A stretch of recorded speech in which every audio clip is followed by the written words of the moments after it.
The YouTube algorithm. Many are confused by what it is and fear what it does. But what if you had a guide to help you overcome these anxieties? My origin story is that I was this gamer guy on his computer, only in his room, and didn't know anything about the world. And then I discovered this thing called algorithm. And that gave my life purpose and meaning. Meet Mario. Not just another algorithm guy, but a data soldier who's been in the trenches with the biggest YouTubers on the planet, including MrBeast. Started working for the MrBeast team, and that was like a 2.5-year journey. And I was rather exclusive there, but then I stepped away because I wanted to get into research a lot more. And Mario is taking this research and building it into an empire. I do a combination between two things. Is one, I spend time working with large clients, like these are typically people in a few million to higher ranges. And the second thing, well, Mario and his team are uncovering the secrets behind what drives YouTube growth. He's here to peel back the layers of the algorithm and share strategies that go beyond just the basics. We're talking about the psychology behind the click and how to master audience retention. I started working with a channel, and the only thing that we did at that time is focus on retention. And within months, that channel suddenly started generating like 80 million views per month. But it's not just about retention. Sometimes the simplest solutions can lead to the biggest breakthroughs.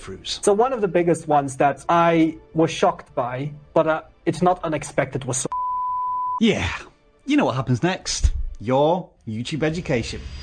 The first one I want to focus on is the common misconception creators make around trying to increase views, specifically around packaging. One of the biggest things with packaging is I believe that the thumbnail title combo was a combo. And I believed certain things like we want to avoid text. And there was a lot of these beliefs that I have because I never had an expertise on this one. One of the first things that I did once I started building my research company was I want to know about thumbnails. And eventually we found out that there is a difference between title and thumbnail. The thumbnail solely is there to draw attention. Most people think about like this intriguing painting almost. This is not a Picasso, it's a thumbnail. And a red arrow draws attention. But then the title, however, has a lot of weight. And that's why you often notice when you do A/B tests, when a title change is good, that can significantly change the trajectory of a video's outlook. Which means that we can just think for thumbnails. What are elements that are good at drawing attention, and what are title topics and title formats that are good at helping people make a decision to click? What Mario is essentially saying here is that while the thumbnail may determine the attention the packaging receives, you know, whether or not somebody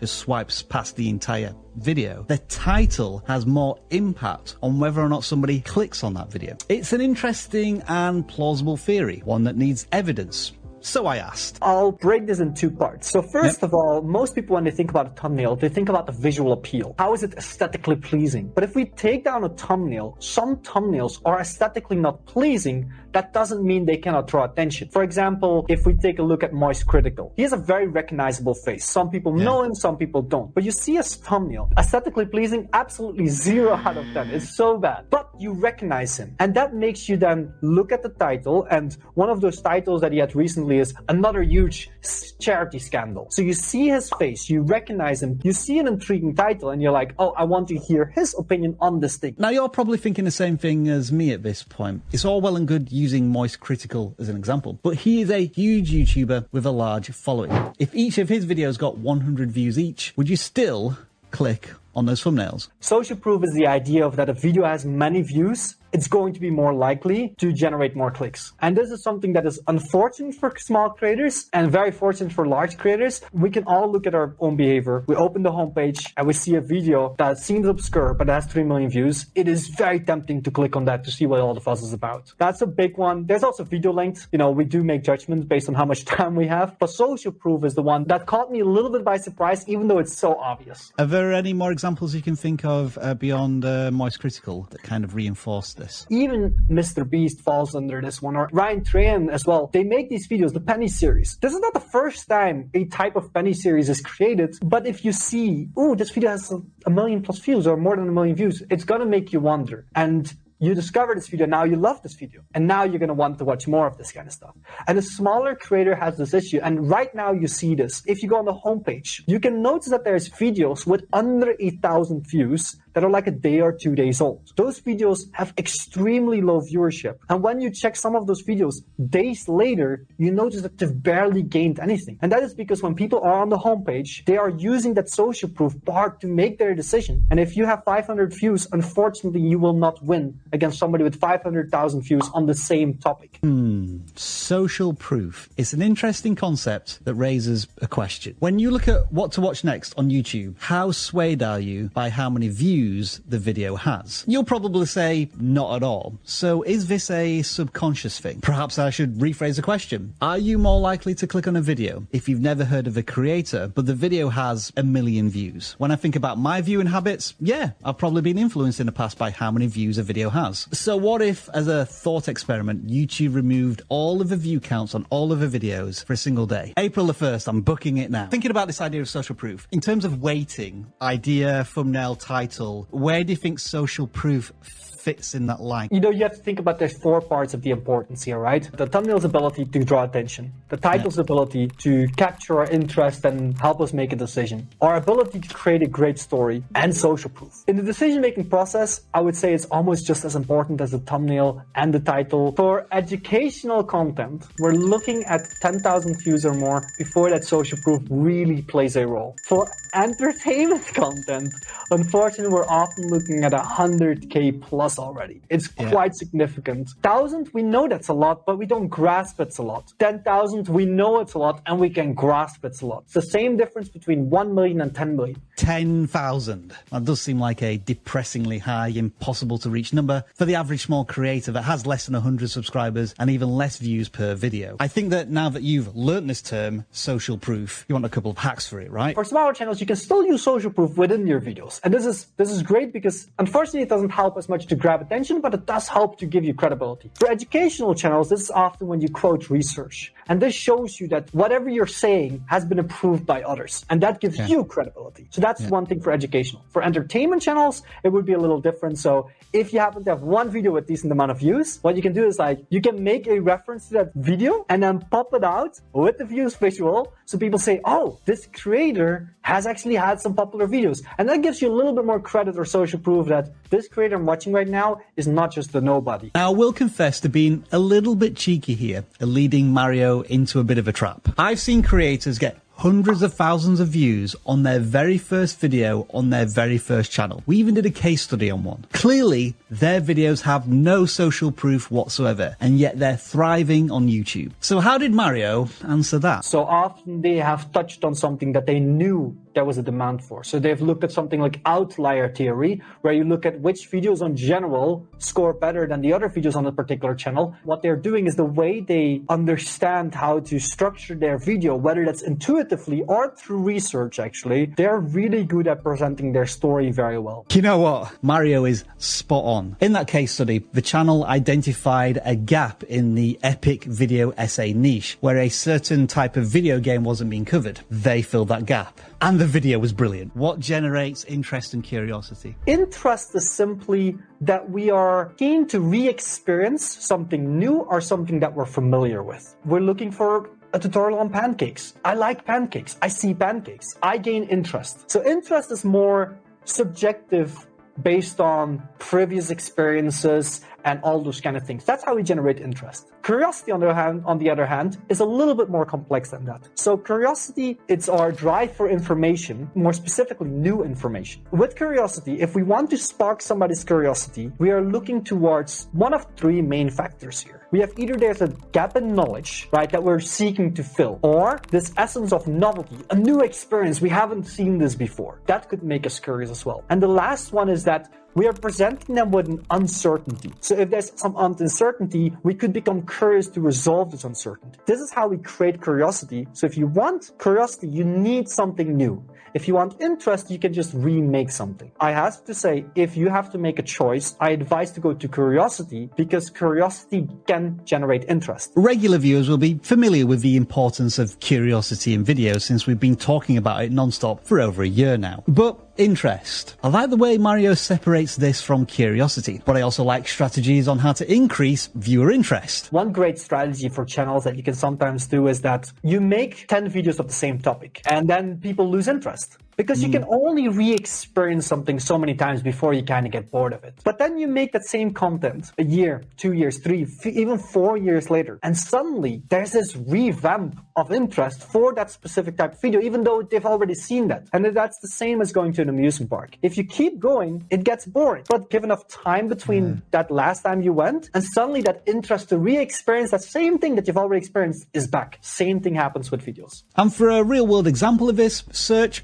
how to start a YouTube gaming channel. It is the first video we publish every single year on the channel, and it's allowed Dan to live the dream ever since. Let's say a video on the channel is like 7 of 10, 8 of 10. You're disappointed with its performance. Would you advise a creator to focus on a new title much more than a new thumbnail? If your title is a little bit messy or it could misrepresent your idea, I would say 100% try the title. When people make thumbnail changes, there are 2 main thumbnail changes that I advise first and foremost. The first one is the entire composition of your thumbnail. You want to make fast differences. So one of the examples is you have a single panel layout, which is a single shot, for example, of a person, and then you have to change that to a double panel, like a before and after. These changes are significant enough that they could actually make a difference. However, what most people try with their thumbnail changes, they try, oh, I need to change my shirt from a little bit more green to a little bit more blue. Those changes are so minimal that they don't have fast differences. Add a massive red arrow or remove the massive red arrow. People don't spend more than a few seconds on your thumbnail. The intriguing details, they're not going to pay attention to.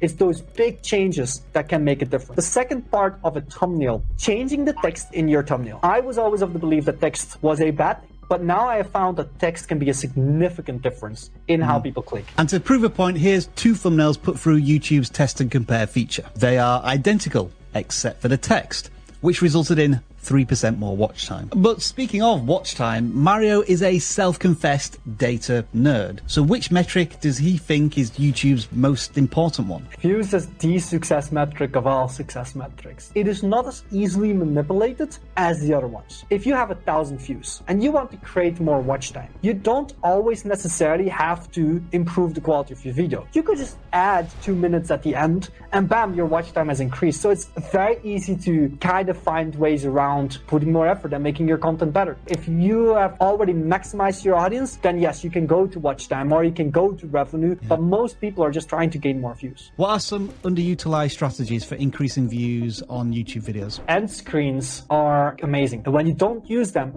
you're literally losing an opportunity to grab all those viewers. Pick 2 end screens. One of those end screens, make it something that relates closely to the video they just watched. And the other one, pick either most recent video, best for viewer, or something that you want to drive traffic to. End screen overlay doesn't do very much. So it is actually still encouraged to tell people about the end screen or anything that, and we do see when we analyze this that often just pointing to your end screen or giving a call to action does increase the amount of clicks for a lot of creators. Ultimately, end screen clicks lead to views, which is what Mario is most interested in. But one data point Mario isn't that keen on is click-through rate, and I wanted to know why. You're asking the wrong question. Yes. We want to know if metric A, such as CTR, goes up, does metric B, our success metric, aka views, go up? Or maybe the other way around, which is called negative correlation. Maybe we see a decrease in CTR means an increase in views. But whatever it is, we're looking for some relationship between these metrics. If that relationship isn't there,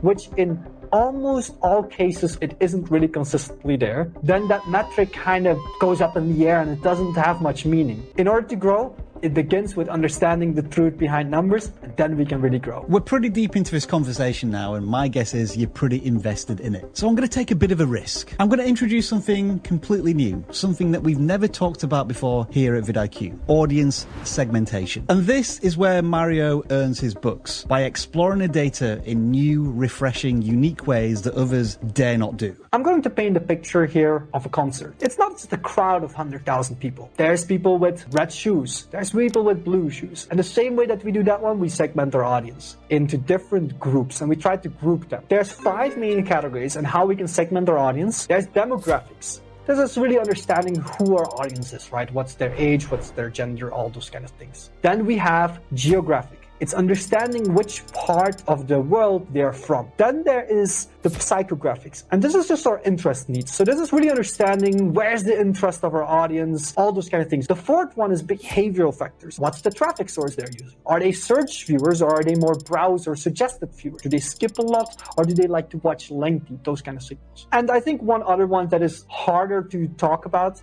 is intelligence. Because intelligence relates to how easy do I have to make something to understand, right? If you have a very complex explanation, only a select group of the population may understand that. And that's why we often want to simplify our explanations and take them step by step so that the majority of people actually understands what we're trying to say. The lowest hanging fruit that is easiest is simply demographic. So this is where you look at age and gender and where you try to just understand what does my age group really like. You notice that 90% of your audience is men. Well, at that point, you have a clear signal. Maybe I need to put some effort into removing a few little pieces that make it cater to only men and then appeal to more of an audience. In a recent tweet on Twix, Mario talked about what creators should focus on to improve their retention in videos. As you can see, there's a lot here, but that's what Mario does. He leaves no retention stone unturned. But if he was forced to pick the most important 3 out of this list, which would they be? Anything visuals, simply because YouTube is most of the time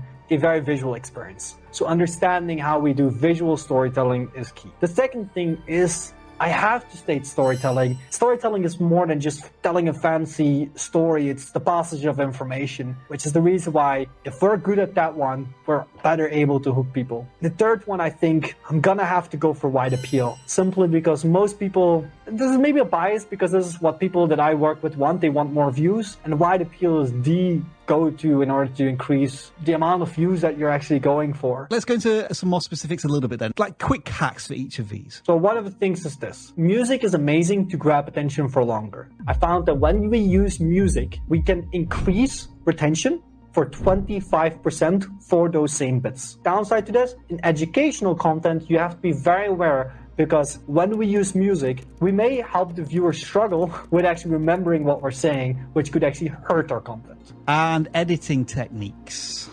In editing techniques, I want to put some attention towards J-cutting and L-cutting. It's a very specific technique, but it's not often used. So the idea of J-cutting and L-cutting is making the audio come in before the visuals or making the visuals come in before the audio. Let's say we're standing here, me and you are talking, and a train is coming in. I hear the audio already. Now I built anticipation, so most likely we're going to step aside and let the train pass by. Imagine we're having that same scene, and now that train is already being shown coming in, but there's no sound yet, and we just hear us talking. At that point, we're foreshadowing that this train may crash into us. And this builds suspense, because that could be a bloody scene unless I look to the right and I'm like, hey, there's a train coming for us. So Mario, with a retention graph, we tend to look at the curve at the beginning and maybe the curve at the end. What do you as a strategist look at? So I have 3 main things that I look at. Those are the simple spikes and dips, like your level 1 type of retention analysis. You know, are people rewatching? What do they watch more?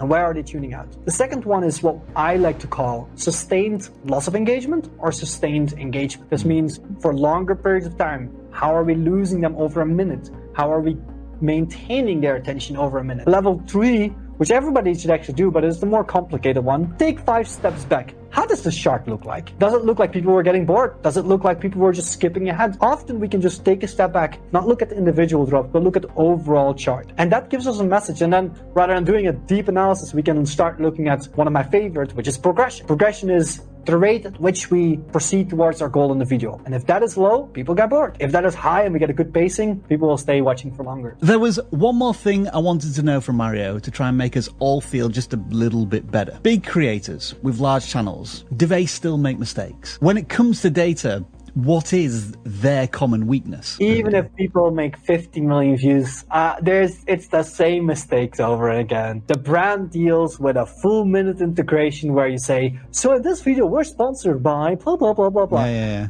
The problem is you're being too announcing, you're not integrating it well, and then when your video is over, move on. The video is done. I don't need to hear 1 minute or 2 minutes more of your story because we're easing the viewer out. Leave them on that high of wow, and then cut it off. Huh. I guess we'd best leave you on a high then, unless of course you want to watch this incredible conversation with April Lynn about how to create a killer video.